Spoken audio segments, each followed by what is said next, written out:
Nouveau journal sur Eden TV, bonsoir à tous, voici les titres de cette édition. Sous les feux de l'actualité, un embouteillage monstre sur la voie Bomey-Calavi-Cotonou noté ce matin. Le phénomène a été provoqué par un camion dont une partie du chargement de casier de bouteilles vides s'est retrouvée sur la chaussée au niveau du carrefour Ita. Burkina Faso, Mali, Mauritanie, Niger et Tchad, 5 pays du Sahel tournés vers la création d'une force de défense commune. C'est une décision du sommet du G5 qui réunissait leurs dirigeants et qui s'est achevée ce lundi. Ils sont rentrés dans leur pays. Il s'agit des Lions indomptables, nouveaux champions d'Afrique. Une foule immense de supporters les a accueillis ce lundi à l'aéroport de Yaoundé.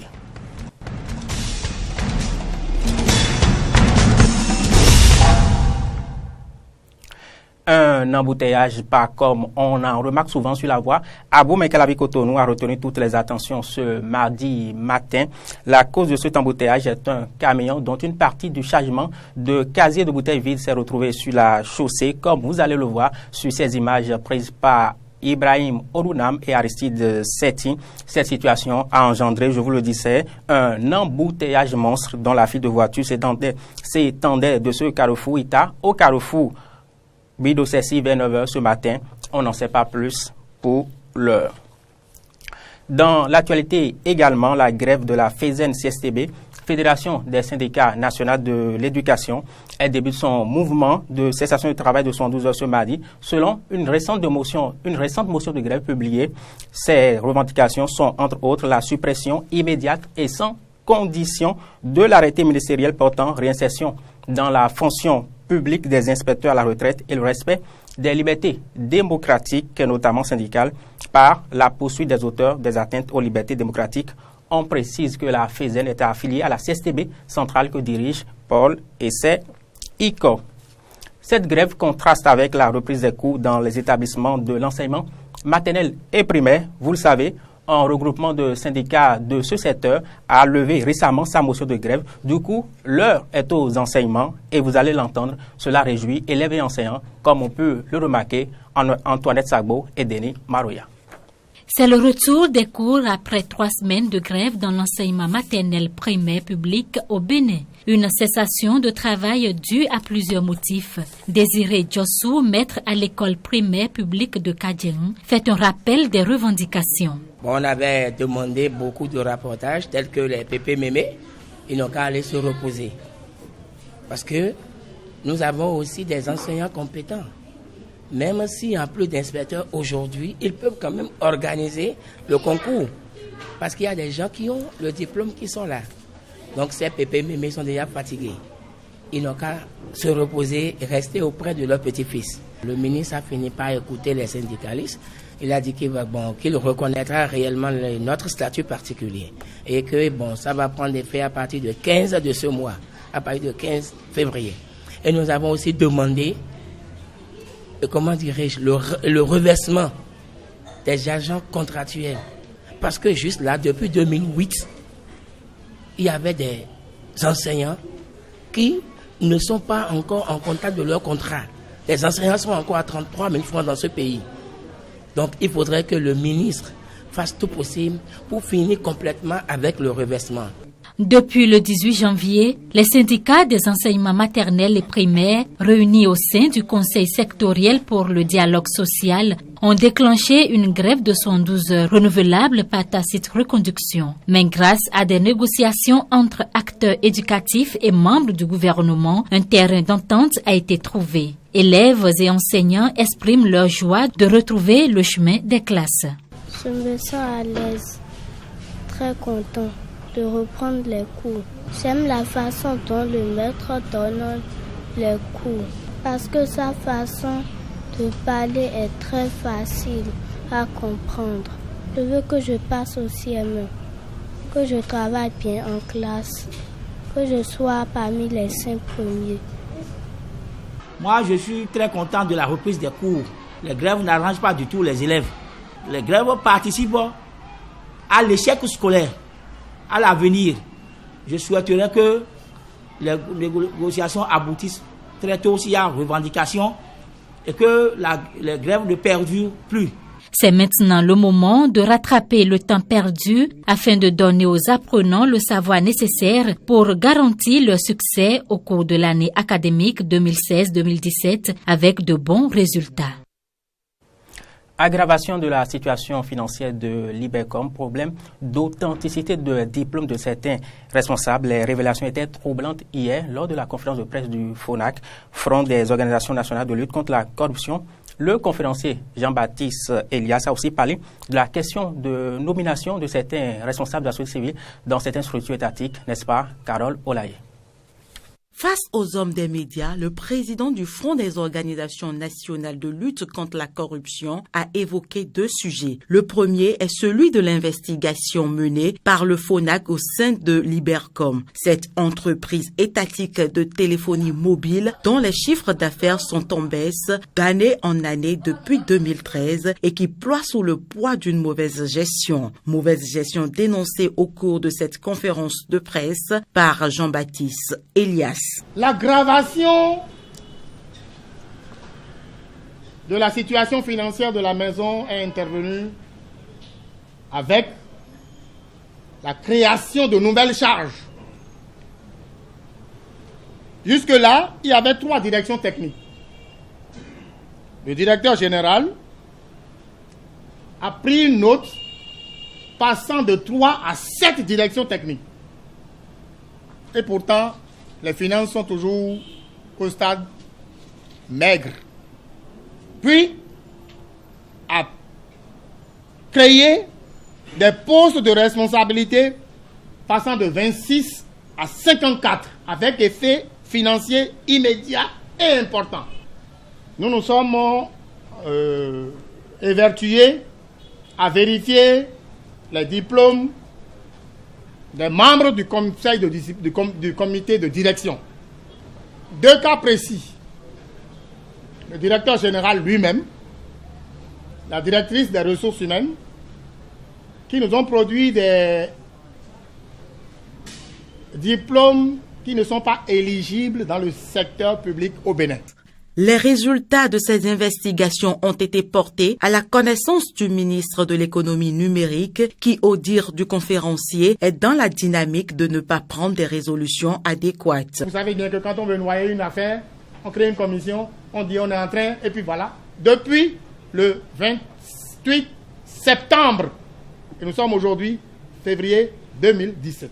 Le 2 février 2017, elle nous envoie la lettre que voici. Les diligences complémentaires entreprises sous ma supervision tendent, d'une part, à faire respecter par les agents en cause les normes en vigueur relatives à la validité des diplômes délivrés par les établissements privés d'enseignement supérieur. D'autre part, à solliciter l'expertise des services compétents du ministère chargé de l'enseignement supérieur pour des enquêtes approfondies concernant le diplôme du directeur général de l'Ibercom, dont l'authenticité est sujette à caution. La nomination des membres de la société civile dans certaines structures étatiques telles que l'autorité de régulation des marchés publics a été le deuxième sujet de cette conférence de presse. Jean-Baptiste Elias a prouvé aux hommes des médias que la participation de la société civile est totalement légale selon les tests du Code des marchés publics et les directives de l'UEMOA. Le président du FONAC a également notifié que cette nomination ne saurait empêcher le FONAC de jouer son rôle dans le développement de la société béninoise. Le déguerpissement, on en parle encore, cette opération a engendré l'installation dans certains marchés des vendeuses qui occupaient illégalement l'espace public et vous allez le voir, elles ne sont pas au bout de leur peine. Arrondissement de Cotonou. C'est l'un des sites secondaires sélectionnés par la mairie de Cotonou pour accueillir les sinistrés de l'opération de libération des espaces publics en cours dans la ville. Une initiative qui vient résoudre le problème d'emplacement de ces dames illégalement installées jusqu'à récemment aux abords des grandes voies et à terre. Mais malheureusement, un nouveau problème se fait jour, la mévente. Il y a cela 4 jours. Donc, nous sommes ici depuis quelques jours et c'est seulement aujourd'hui que j'ai vendu pour 300 francs. Nous ne vendons rien et c'est à cause de cette mévente que beaucoup ont fui le marché pour s'installer aux abords des voies.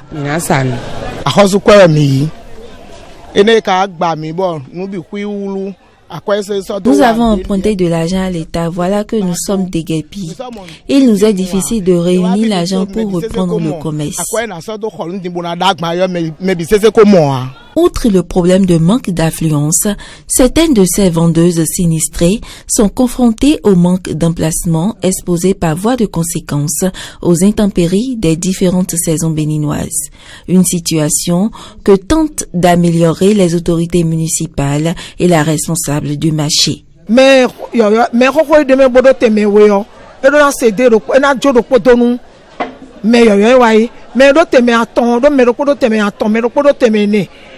Celles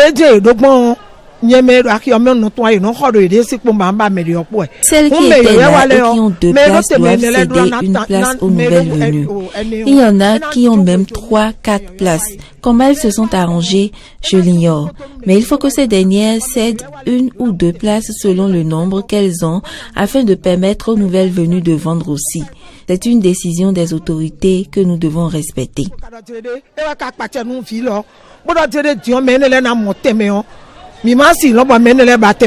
Cette opération de relogement prend en compte 2000 sinistrés et va s'étendre sur 36 marchés secondaires de Cotonou.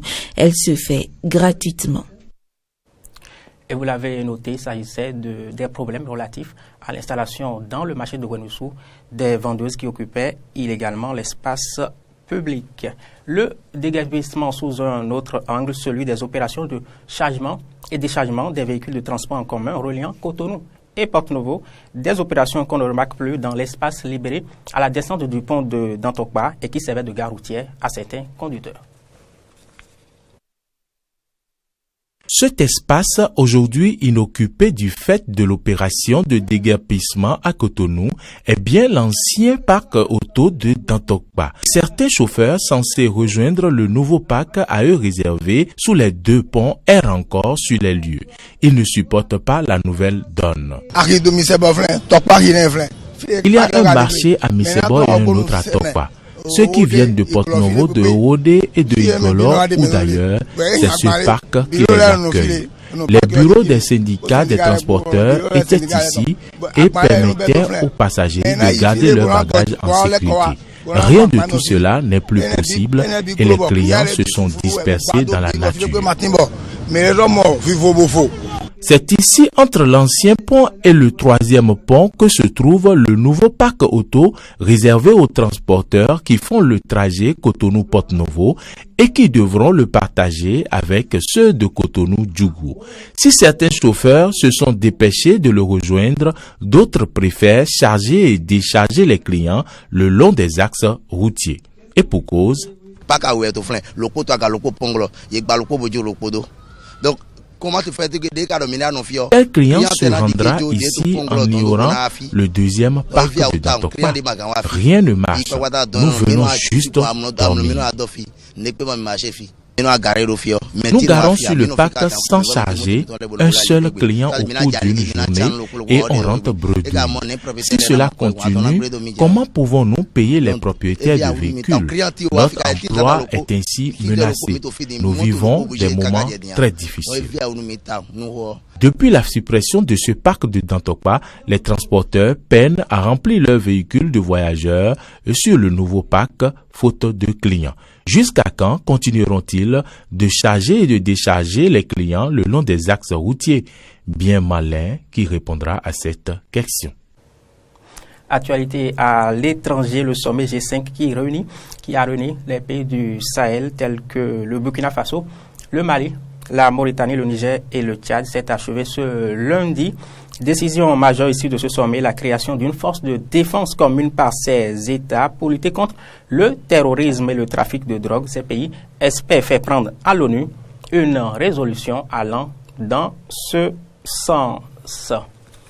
Une information de sport, ils sont à Yaoundé, les héros camerounais, nouveaux champions d'Afrique. Ils ont été accueillis ce lundi par une foule en liesse à Yaoundé. On le rappelle, les Lions indomptables ont remporté ce dimanche la 31e édition de la CAN grâce à leur succès 1-2 face au Pharaon d'Égypte. Je vous propose maintenant d'écouter les réactions de quelques footballeurs de cette équipe du Cameroun.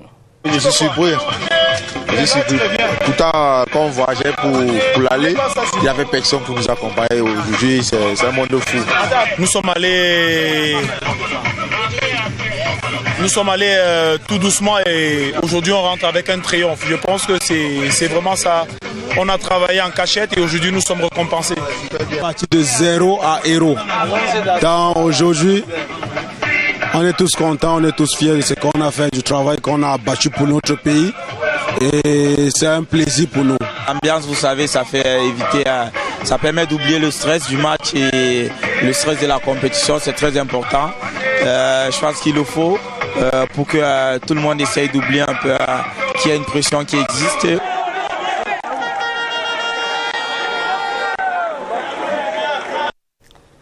C'est la fin de ce journal. Merci de l'avoir suivi. Nos informations sont aussi à suivre sur les réseaux sociaux, Facebook et Twitter, et sur notre site internet benin-eden.tv.